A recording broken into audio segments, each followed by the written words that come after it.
This is K-Squid, KSQD Santa Cruz, 90.7 FM, and KSQT Prunedale, 89.7 FM. Many voices, one station. Community radio for the whole Monterey Bay Area. The views and opinions expressed in this program do not necessarily represent those of Natural Bridges Media or KSQD's staff, volunteers, or underwriters. Nothing at all in my head to say to you, only the beat of the train I'm on. Welcome to Talk of the Bay. I'm Christine Barrington.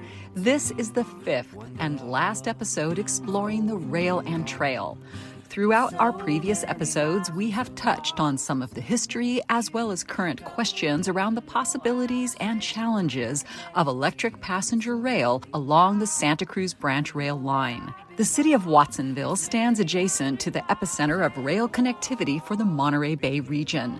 Just beyond the southeast corner of Santa Cruz County sits the small town of Pajaro, named after the adjacent Pajaro River, which separates Santa Cruz from Monterey County.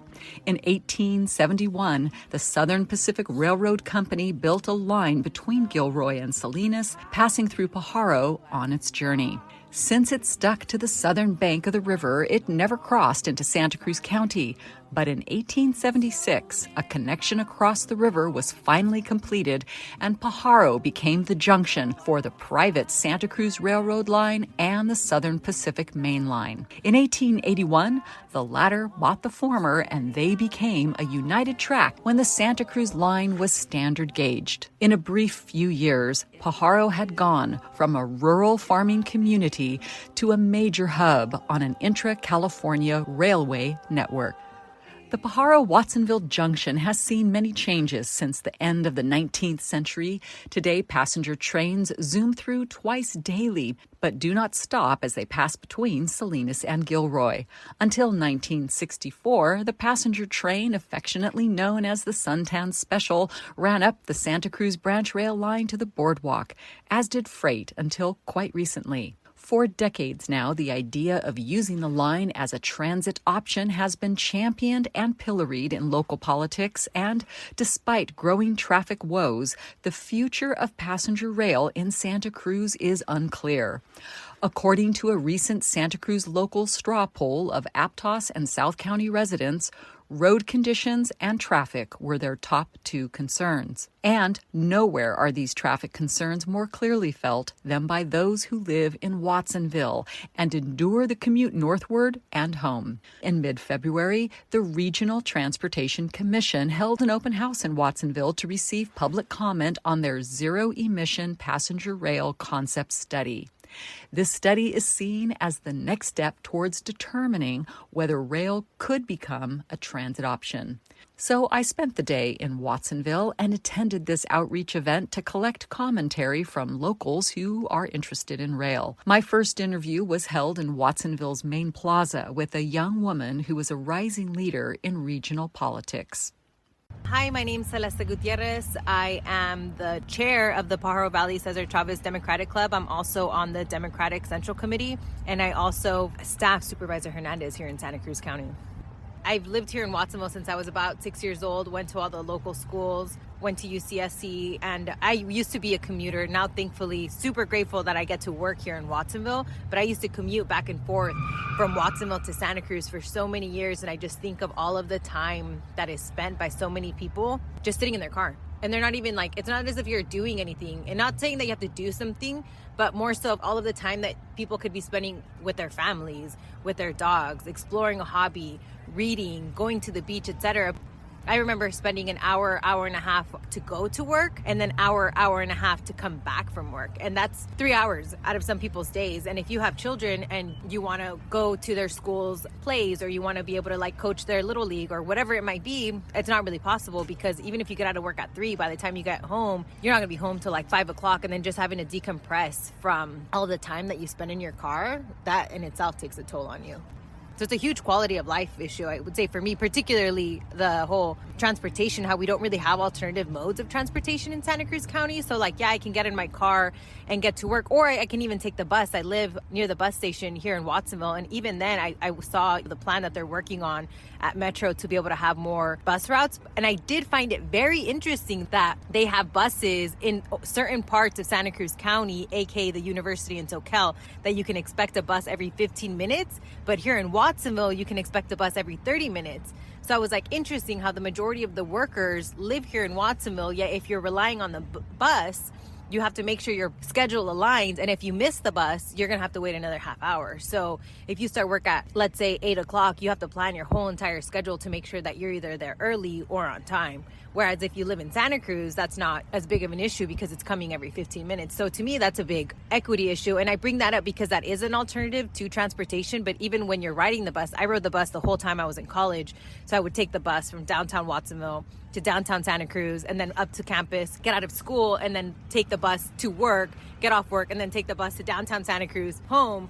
If you miss a bus or it's late because of traffic, your whole schedule gets backed up. So when you have, alternative modes of transportation, such as a train, there isn't any traffic on a train because you're the only one on the track.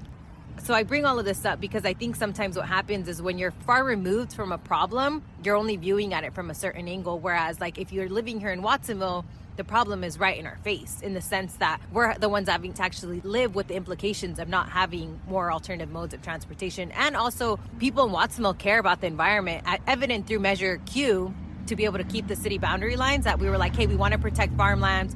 We also want to protect the environment and protect the sloughs. So by having these alternative modes of transportation, it makes it so the CO2 emissions are cut down because you don't have all these cars out on the street. And it's just better overall for the environment and for everyone.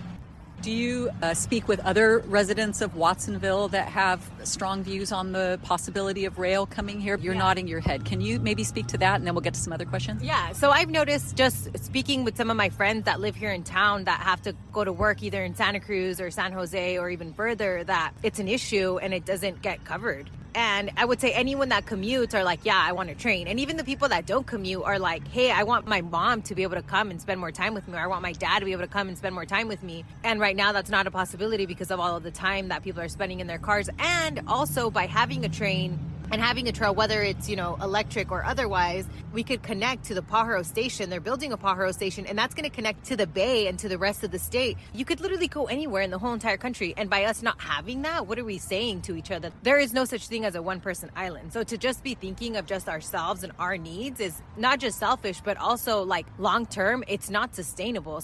If the elderly can get around, it's helpful to everyone because it signals to one another like, hey, one day you're going to get old too, and we're going to care about you just as much as we care about these people now. Being able to like have that sense of dignity, regardless of your age, that's such a big deal. When I've talked to people that are, seniors, being able to get around and still have that sense of autonomy is huge. And it's not in case you have just joined us, you are listening to KSQD, Community Radio for the Monterey Bay. This is the 5th episode exploring the possibilities of passenger rail in Santa Cruz County. The equity issue around transit options looms large when it comes to the question of rail. Opponents cite the daunting cost to delivering and operating the rail and trail, and that's no small issue. However, those who have no other options but public transit due to finances or disability believe the investment will be worth it. But garnering a cohesive political will for the effort remains the biggest hurdle for the future of an effective multimodal transit system here in Santa Cruz County. And while trail sections stretching from Davenport to Rio Del Mar are now fully funded through the prodigious efforts of Santa Cruz city and county grant writers, 12 miles of coastal rail trail segments stretching from Rio Del Mar through La Selva Beach to the city of Watsonville are not. With population densities much lower than funded areas in North County, one has to wonder who will champion the trail, let alone passenger rail, which could likely carry a price tag into the hundreds of millions. This former Watsonville mayor thinks it should be done. Well, my name is Lowell Hurst, and I have lived in Watsonville for almost 40 years, I think. And I was a high school teacher, and I taught agricultural science at Watsonville High School for 32 years, while I was also a city councilman in Watsonville for 20 years out of a 30-year period. And so I've seen a lot of progress in this community, and I've seen a lot of obstruction as well. And I think it's interesting that we're having a concept about something that is as old as the hills, but as new as a fresh baby. And I think that more people need to know that this is a feasible and really a practical way to move people, and it's certainly been a practical way to move cargo for over 100 years. Right now, there's not any cargo going past Lee Road, but it could be. And I think there's always maintenance issues on any transportation modality. Everything has to be upgraded and replaced. And now we have technology that could really add to that dynamic presence of moving people. I think it's feasible, it's doable. We don't know all the finances about it, but if it works in other locations, which it clearly does, it could work here too. Some people compare the Santa Cruz branch rail line development to the SMART line, and SMART has had a lot of challenges. They've had challenges funding the running and the maintenance, but they're working through that. And now the state of California is expanding the SMART rail line. They're pretty comparable projects.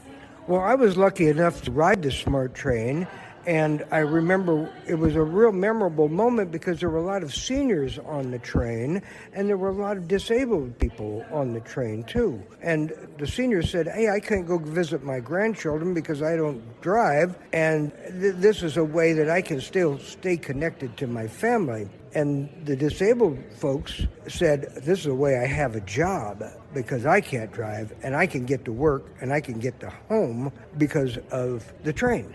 And so I think that, those that don't drive for one reason or another, and I don't know that everybody really wants to drive either. When I've taken public transit, it's always nice to just sit back and relax and know that somebody else is doing the driving for you, and all you have to do is get on and get off, essentially. And so that's a kind of a convenience factor, but it's a lifesaver for disabled and elderly folks and those that choose not to have a car. There's concern that we might have to raise a little more in sales tax or tourism tax, right, to run it. Well, I always wonder, what's the cost of doing nothing? There's a great big cost of what's going on right now. It's huge. Roads have to be repaired. They're worn out. They've got huge trucks that are slowing traffic, creating congestion, hauling materials that certainly could be hauled by rail. And if Santa Cruz is going to build up, which it indicates that they are going to build up, that's going to take a lot of cement, a lot of gravel, a lot of sand, and some workers to build Santa Cruz. And the same thing is true in Watsonville. There's lots of product that could be moved by rail, but people are one of those things.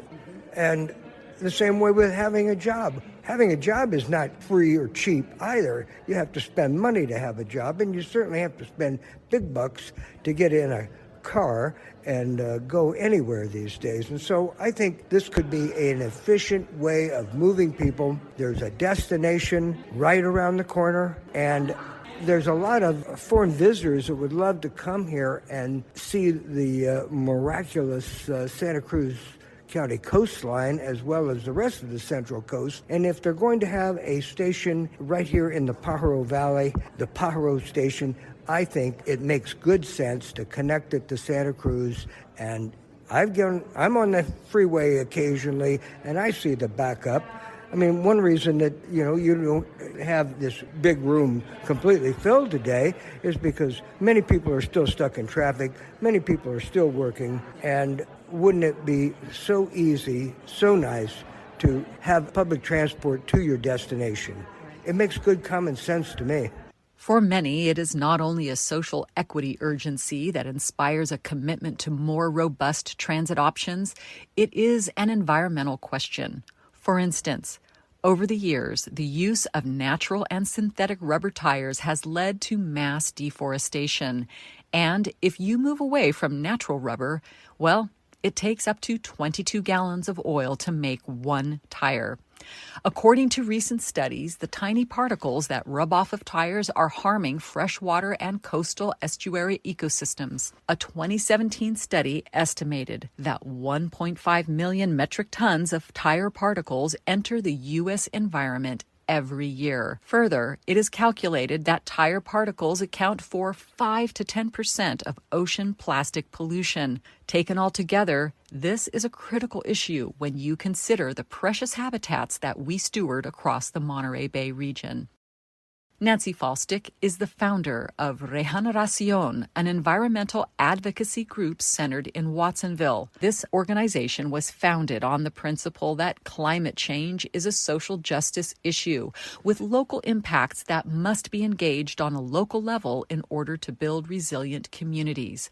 I caught up with Nancy at the Transportation Commission's recent Watsonville open house.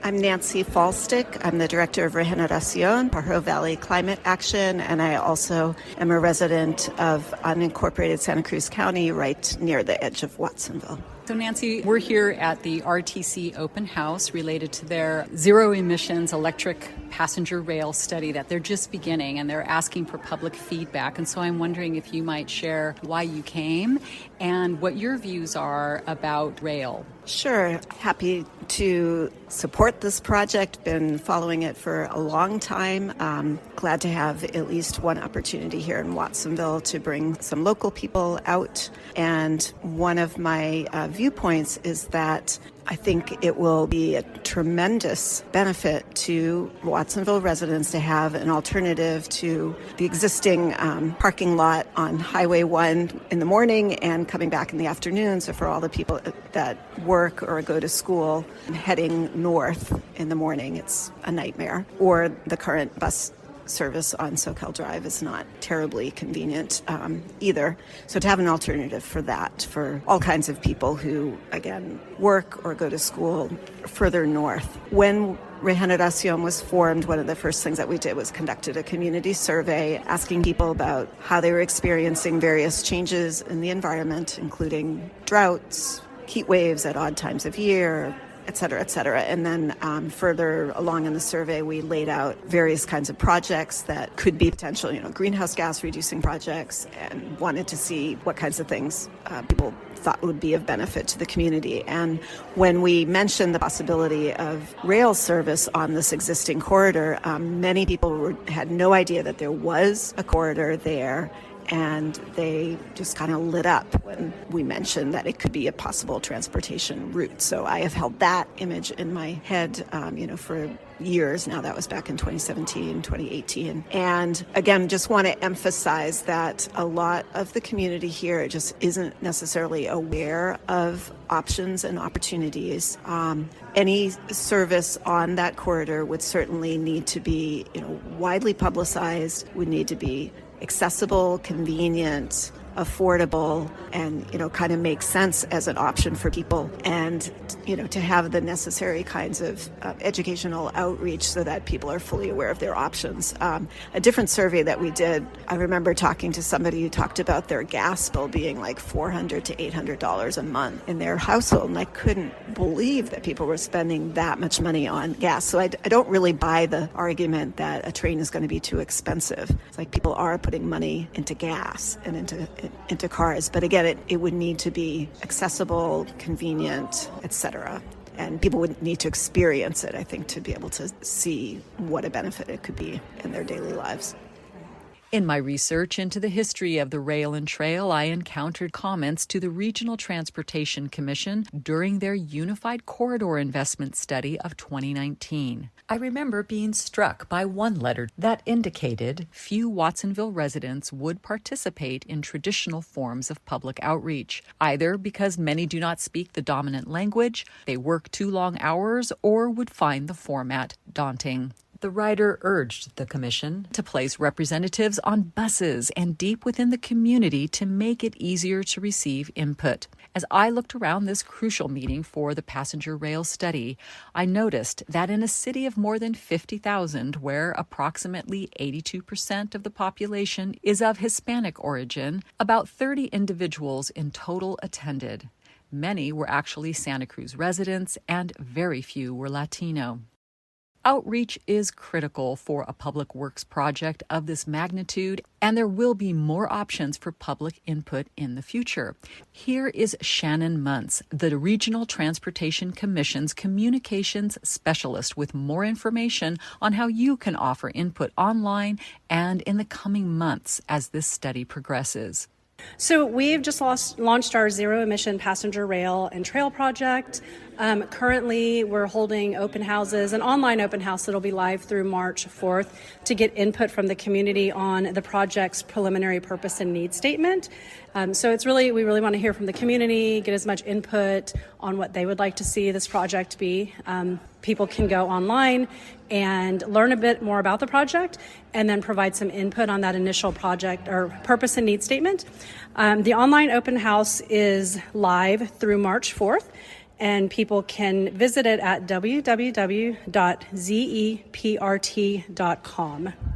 Could you say a little bit about needs and purposes when you're hoping people will talk about that? What specifically are you hoping they'll share?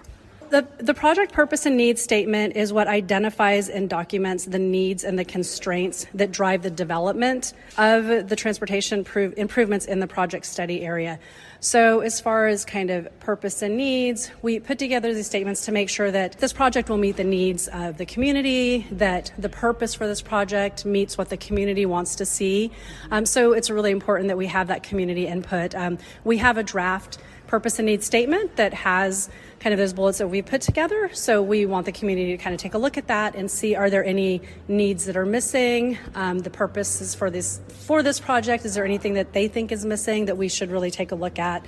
So that's why it's just really critical at this, especially at this beginning point, to get that community input as we go forward. And so this is the beginning of this particular study. Will there be any other inflection points for community input that you know of?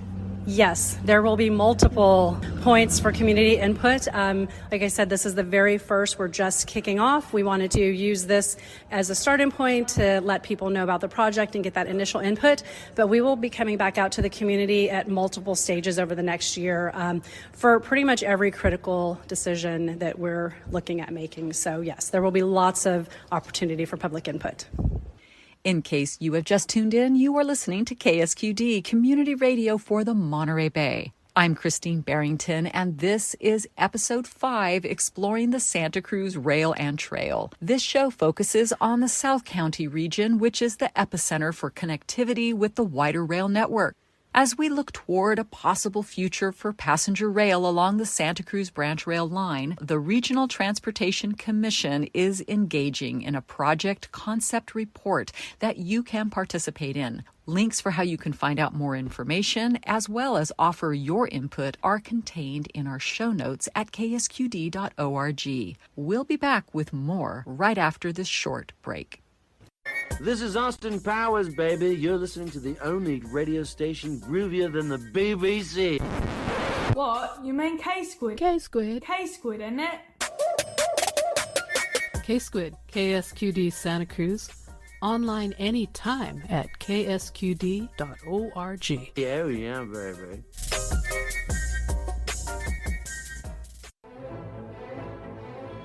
Spend your Monday night at the Opera on KSQD Santa Cruz. You'll hear the world's greatest singers tell some of the world's most powerful, romantic, funny, and unforgettable stories, all set to the most glorious music ever composed. It's all about drama and being a diva. Monday night at the Opera, 7 to 10 p.m. on KSQD Santa Cruz 90.7 FM.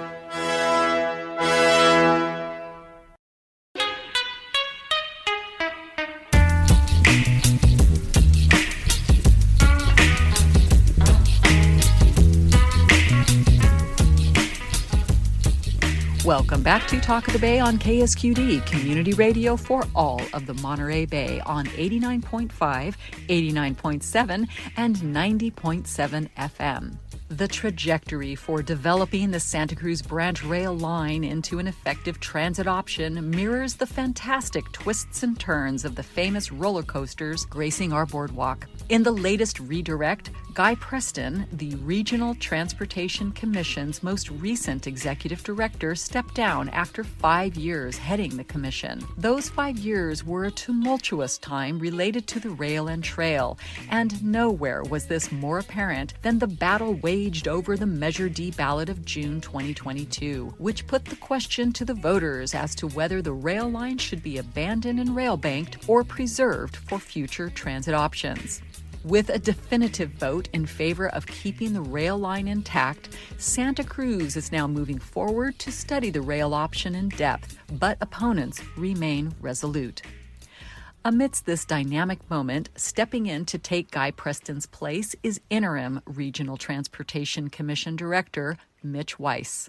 With more than 20 years' experience as a transportation leader in California, he ultimately served as the director of the California Transportation Commission, and he brings a wealth of leadership skills and knowledge to the position.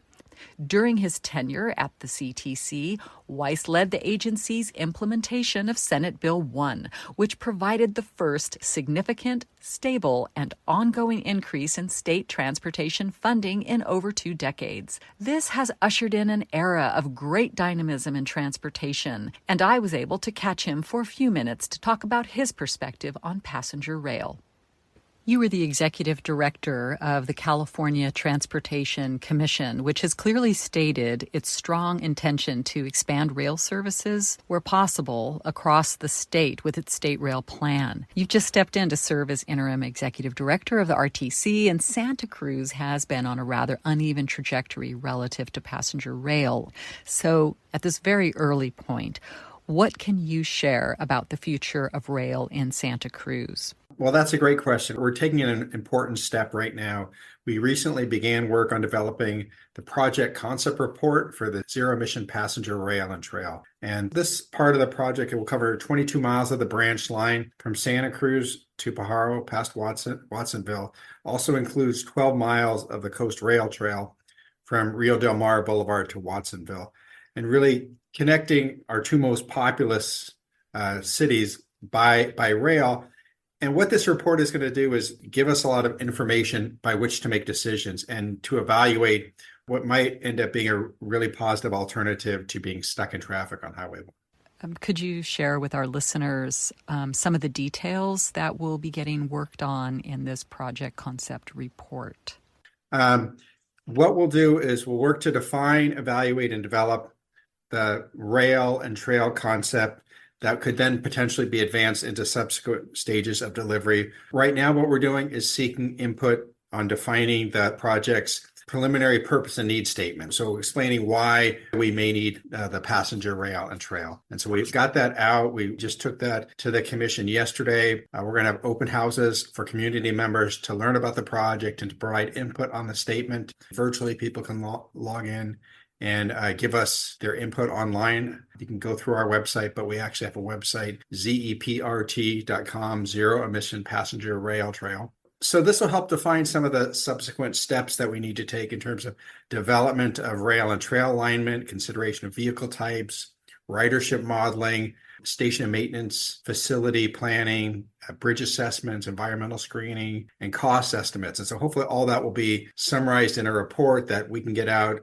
towards the middle of next year, 2025, and really give decision makers the information they need to make decisions, and really the public the information that they need to decide which direction we want to go.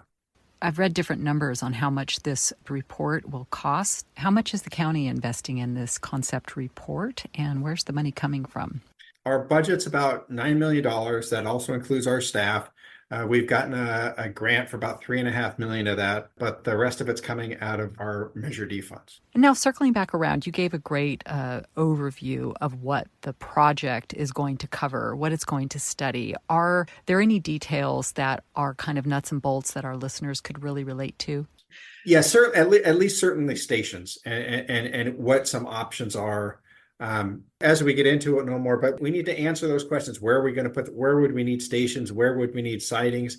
In particular, we have areas where our right-of-way is constrained, and so it's going to be more expensive there when we have the rail and the trail next to each other. But then where do we need a siding so the trains can pass each other going in opposite directions? Those are all important questions. And I think it's really going to be critical then to finish the study, have the information, and then try to make a decision and coalesce around a vision.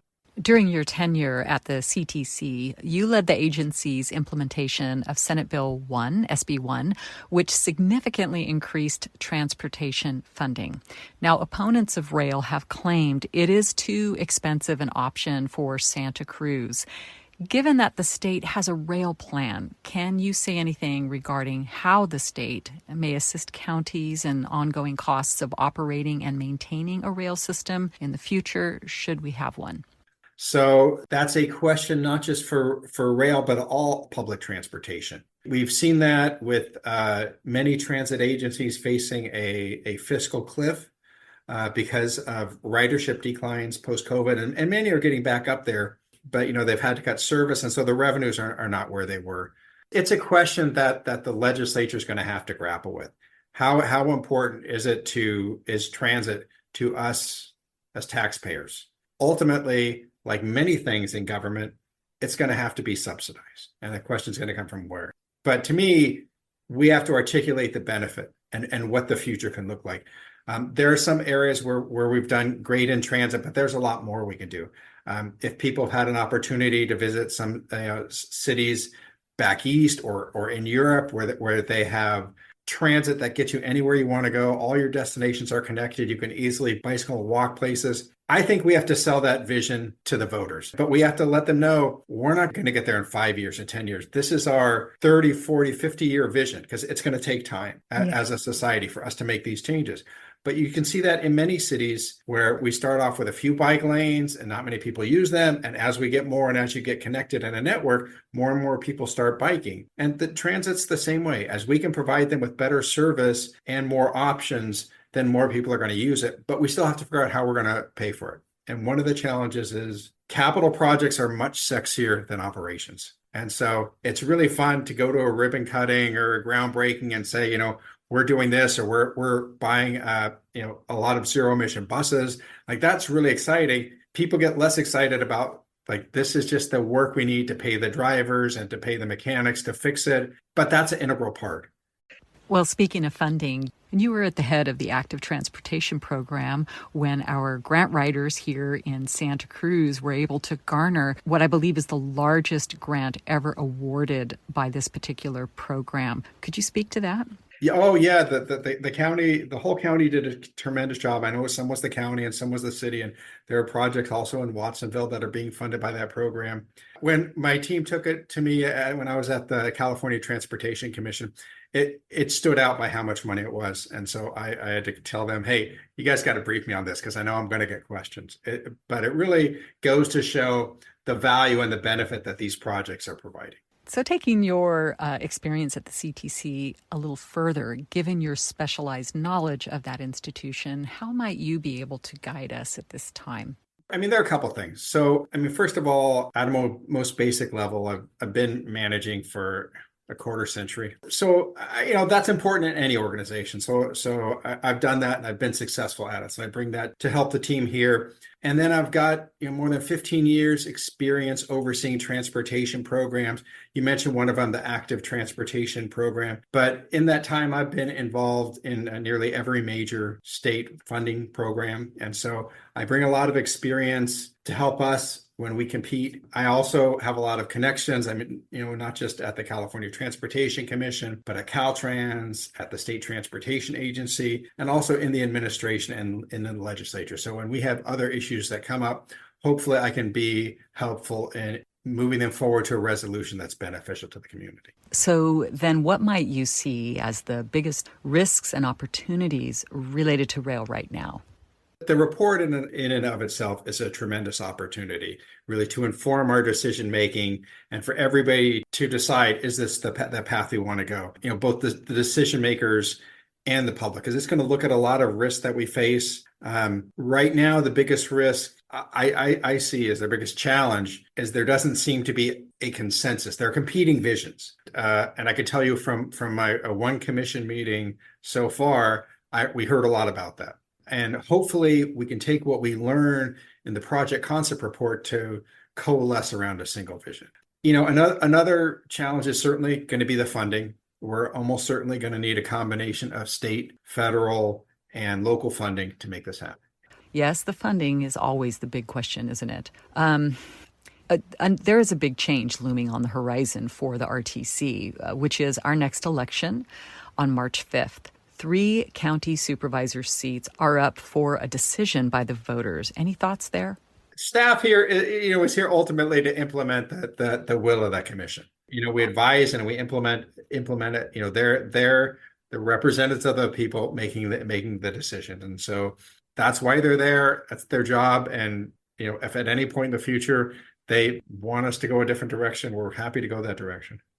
For those who are not familiar with the Regional Transportation Commission structure, as Mitch just mentioned, he and the staff of our transportation agency serve at the pleasure of the Board of Commissioners, which is comprised of 13 elected and appointed members, 5 of which are our county supervisors, who, when elected, automatically take up a seat at the Regional Transportation Commission Board. This board makes all final decisions related to our transportation future, and each is therefore a potent change agent for every resident of the county. By chance, one of our transportation commissioners was at the RTC open house in Watsonville, and I sought her input. My name's Kristen Brown. I'm the mayor in the city of Capitola. I'm in my 8th year of my 2nd term on Capitola City Council. I'm running for Santa Cruz County Supervisor in District 2. My family has been in Santa Cruz County for 4 generations. And we've been in a variety of public service positions between my grandparents and my parents and myself, from fire, police, school districts, and now I'm on city council. Been on the RTC board for the last, I guess it's been about 3 years, almost 4 years now. Same with the Metro Transit District. I'm the incoming chair of that board as well. And I am chair of RTC for 2024 and excited for what's happening with transit and transportation in our county right now.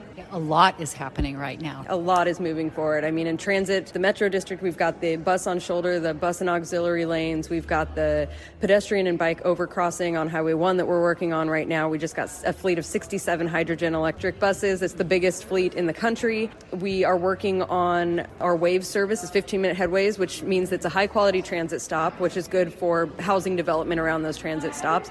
And we're working to get free fares by the end of the year for a 2.5-year pilot program. So that means no one's going to have to pay for transit. And when we did that with our Youth Cruise Free program, we increased ridership by 400%. So that's just at Metro.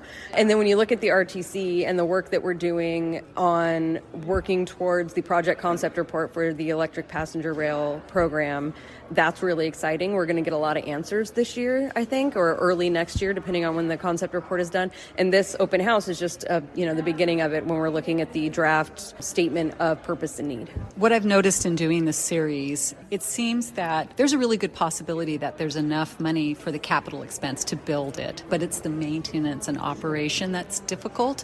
What is your view on that? How would the ordinary person be able to understand for themselves whether we can or cannot achieve that? Yeah. So, I mean, you're right. The development of the actual infrastructure to have passenger rail, I think we've got figured out. But the operation, the maintenance, fare box recovery isn't going to be enough to cover that because it's a public utility, and most public utilities, they don't pay for themselves. So we're going to have to pay for it. The way I explain it to people is if we want to have nice things, we have to buy them. So that's what this is. And so in the coming years, I anticipate that we're likely going to have a ballot measure that asks the community if they are willing to pay for this vital service. And ultimately, when we look at Highway 1 and the congestion on Highway 1, and even at SoCal when people are trying to get off of Highway 1 and they go to Highway 2, right, in the SoCal corridor, all we can really do is look at alternatives to that kind of congestion. And our alternatives are transit. So that's our bus, and now we're looking at rail as well. And so this is a real opportunity to give people alternatives to sitting in the Highway 1 traffic in single occupancy vehicle travel. And I mean, the bus on shoulder, bus auxiliary, that's going to make a big difference for the buses. But again, it's a variety of options is really what gives us the alternative to single occupancy travel in our cars. We got to get out of it. And the whole reason that the state gave us the money to purchase the corridor to begin with was for passenger rail service. And so I've heard comments here and there of just give the money back to the state. Well, we used the money to buy the corridor. We don't have the money to give back to the state. So I think it's really important that we continue to move forward with the whole goal that we had in mind when we purchased this corridor back in 2012. It's a matter of keeping our word. And I mean, really what frustrates me is the idea that this was the plan when we purchased it. It was to put in passenger rail service. We're moving forward with passenger rail service. And so the idea that we should just say, never mind, let's not do that is frustrating to me. But this is a long-term vision for a really big, exciting program that can take a really, sometimes it takes a really long time, but it's worth it. It's going to be worth it.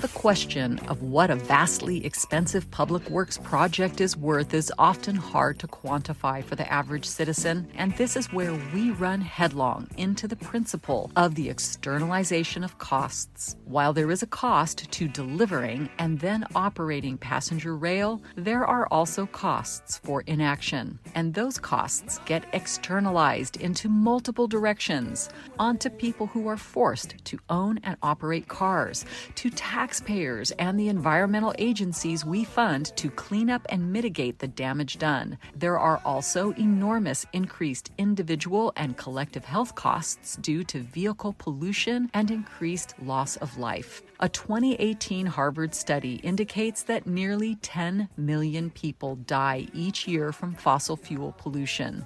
What will it cost us in the end if we don't start investing in ways that will enable humanity to step away from its imminent collision with climate devastation? Some think we can get away with simply changing the kind of cars we drive. However, the California Legislative Analyst's Office reports that even with a 100% transition to zero-emission vehicles, we still need to reduce the actual vehicle miles traveled significantly to reach our emissions goals, and you only do that by not driving a car.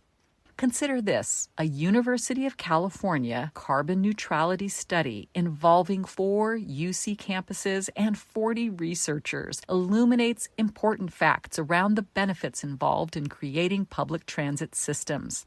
Even though it is costly on the surface, public transportation is a net positive investment. For every $1 billion invested in public transit, approximately 50,000 jobs are created. Every dollar invested in public transportation has a $5 system-wide return. 87% of all public transit trips have a direct positive impact on the local economy. And a household saves approximately $10,000 every year by its members using public transportation and then living with one less car. These 40 UC researchers who take the long view and have the state's climate goals in mind urge a prioritization in public transit investments while avoiding any new road building or expansion. Santa Cruz owns a rail line. What do you think we should use it for? This is KSQD Community Radio for the Monterey Bay. I'm Christine Barrington, and this is the final installment in a series exploring the rail and trail. We'll be back with more after this short break. Dazed and confused by current events, national and local? Well, we got a show for you. Saturday at 11 a.m., What a Week brings you a listener's digest of the news you need to know. We scour the web, read the papers, and dive deep into what's happening in Santa Cruz to tell you what you need to know when you need to know it. Now, you can't be well informed unless you are informed well, and What a Week points you in all the right directions. So join Tony Rusomano and Eric Nelson every Saturday at 11 a.m. on K-Squid 90.7 and ksqd.org. What a week!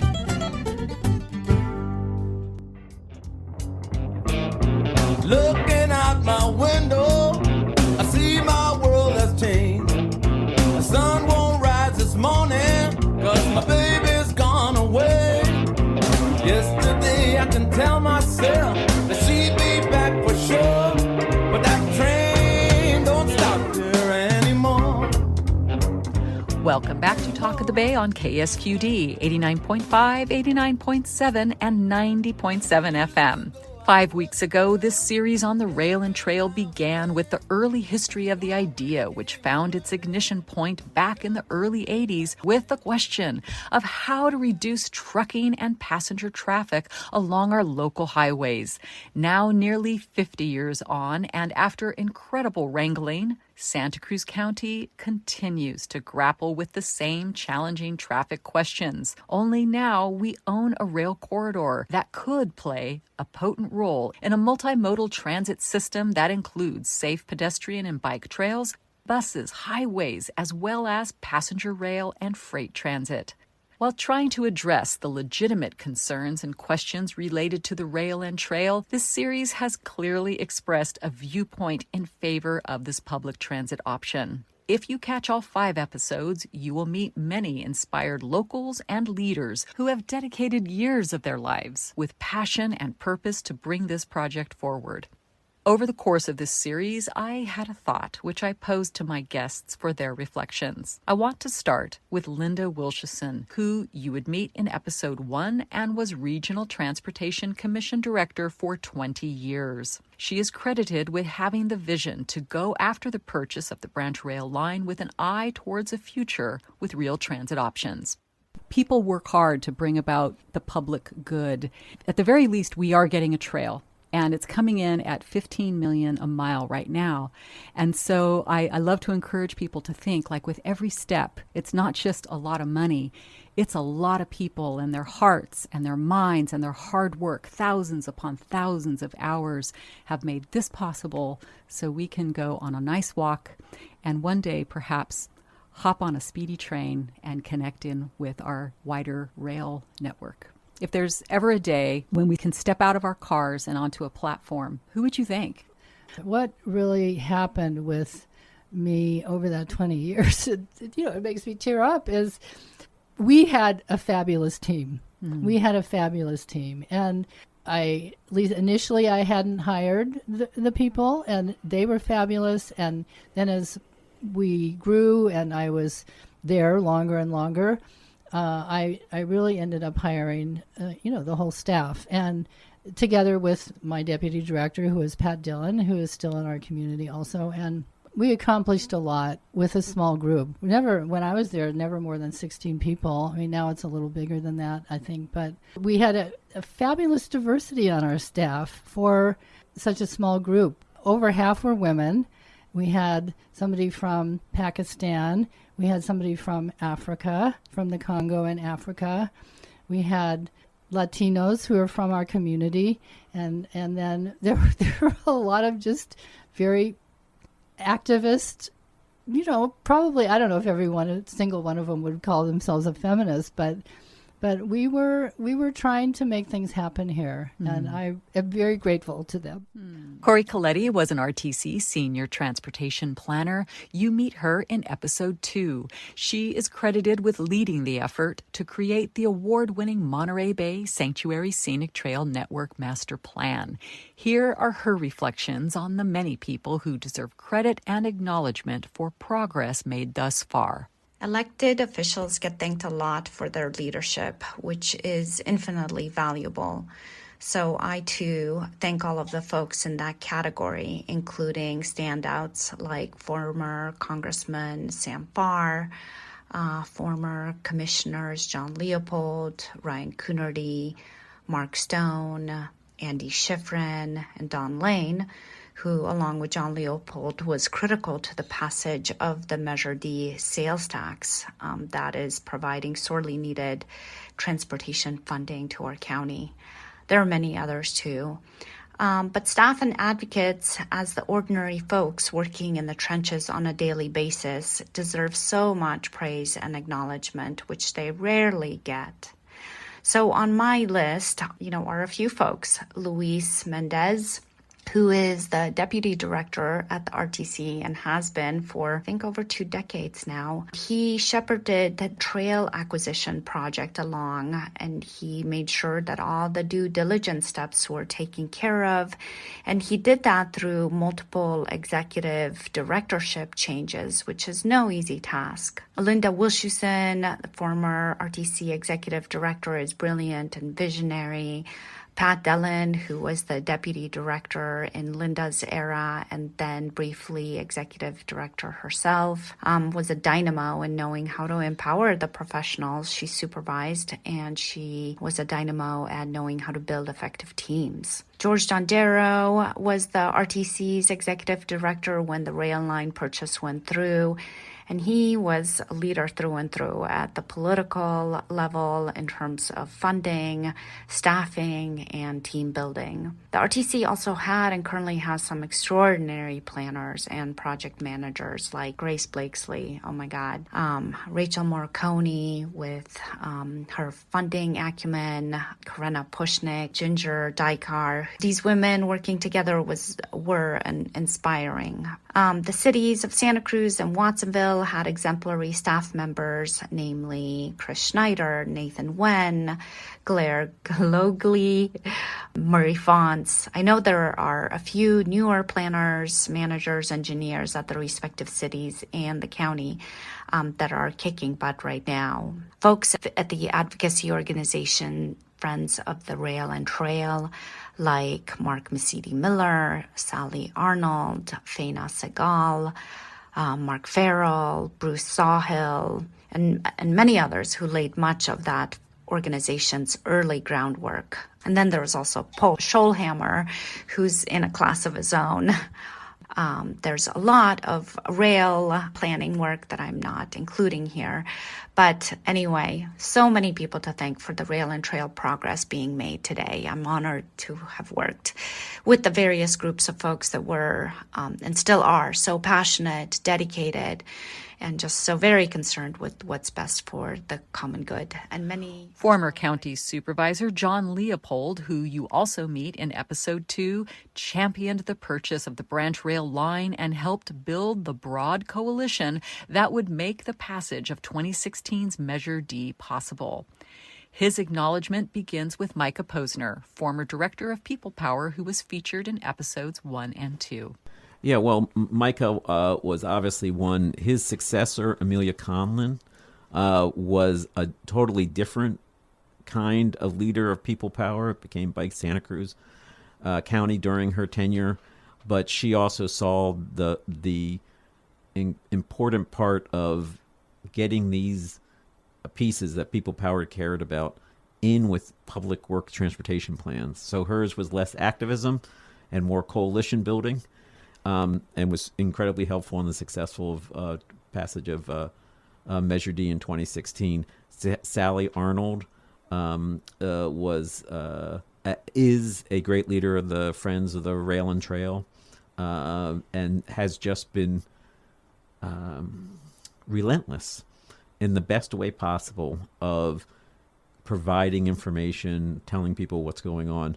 Barry Scott has taken lots of hit. They've gone after him personally in his world, but he's had this great, powerful vision of what the rail and trail could be, and he hasn't let the attacks slow him down at all. So that is always impressive, because someone who's not, I was an elected official.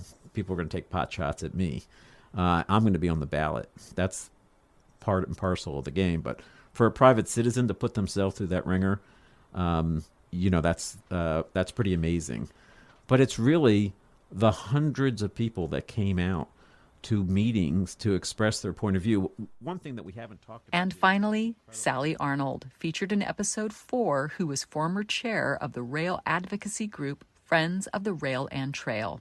Here is my last question. The rail itself seems to be waiting in the wings like the proverbial late bloomer. If we ever have a chance to step out of our cars and onto a platform, who would you thank? Okay, I feel like I'm one of those Academy Award winners who's like, you're going to get played off if you keep listing every single person That's all right. to thank. Linda Wilshusen, Sam Farr, and John Leopold were really early visionaries who really got this project going. Their vision was key, and their work. It wasn't just vision, it was hard work. Mark Mesiti-Miller did a lot to raise the profile of Fort in the community and bring business support to the project, and that was a real important transition. Faina Siegel, oh my gosh, she's a much younger woman on the Fort board than the rest of us old retired people. And, she took this group of largely low-tech old people and she dragged us into the 21st century technology. And that meant that when the pandemic hit, we had the tools to meet remotely and to do all that hard work with our documents and creating messaging remotely. We didn't skip a beat. We just moved right along through that. And she has created this powerhouse of social media to increase our reach. I mean, we were really operating in a very low tech kind of old school way, and she really has done amazing things for us. But I have to say that there's like 100 different people who are working on bookkeeping and fundraising and keeping our database managed, and they're webmasters and they're running errands and they're licking envelopes, and there are so many people working to keep this project moving forward and there's RTC staff. I mean, some are obstructionists, but others are really working hard to try to keep this project on track. And I mean, Corey Coletti, Ginger Dykar, I don't know. I mean, when a project is this popular, the number of people to thank is huge. Well, I'm enjoying watching you struggle to answer it because I'm kind of tearing up as I think about all these people. And that's what radio, I think, an important part of radio is the ability to touch people's hearts, to hit the senses and let things land. And that's what I come. Clearly, the Rail and Trail is about people, the people who need transit options, the people who plan for them, and those who embrace the challenges inherent in huge endeavors with no profit motive except the public good. I want to thank the many individuals and experts who offered their time and insights to help create this Rail and Trail series. You have been listening to KSQD, Community Radio for the Monterey Bay, and I'm Christine Barrington. There is a show page for this episode at ksqd.org with additional links to the entire Rail and Trail series, as well as links to the studies and articles referenced in this show.